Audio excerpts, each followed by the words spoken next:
আপনি যদি মনে করেন আপনি কারো জীবনের খুব ভালো বন্ধু, আপনাকে ছাড়া তার চলবেই না, তাহলে আপনি ভুল ভাবছেন।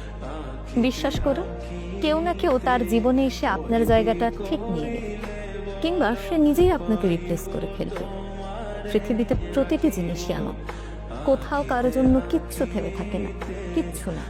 হয়তো সাময়িক কষ্ট হয়, মেনে নিতে বা মানিয়ে নিতে কিছুটা সময় লাগে, তবে কারো জন্য কিচ্ছু আসলে অপেক্ষা করে না। তবু আমি জীবনে এমন দু চারটা মানুষ দেখেছি যাদের জীবনে হাজারটা বেটার রিপ্লেসমেন্ট অপশন থাকার পরেও তারা তাদের জীবনের নির্দিষ্ট একটি জায়গায় ওই একটি মানুষের জন্য ফাঁকা স্থান রেখে দেয়। হয়তো রোজ দেখা হয় না, কথা হয় না, তবুও সেই মানুষটি আজও তার প্রিয় বন্ধু। তার জায়গাটি কেউ নিতে পারেনি, কিংবা সে নিজেই তার বন্ধুর জায়গাটি আর কাউকে দেয়নি। কারো জীবনে এতটুকু মূল্যায়ন পাওয়া ভীষণ ভাগ্যের ব্যাপার।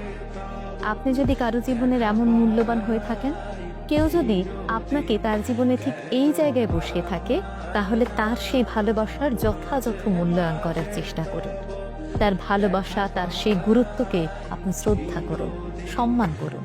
তার সেই ভরসা এবং বিশ্বাস বজায় রাখার চেষ্টা করুন, কারণ আপনি সেই ভাগ্যবান মানুষ যে কারো জীবনের সবচেয়ে ভালো বন্ধু হতে পেরেছেন, কিংবা কারো জীবনের ভালোবাসার মানুষ হতে পেরেছেন।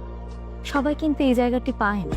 বিশ্বাস করুন, আপনি খোঁজ নিয়ে দেখুন, সবাই এমন মূল্য গুরুত্ব সবসময় পায় না।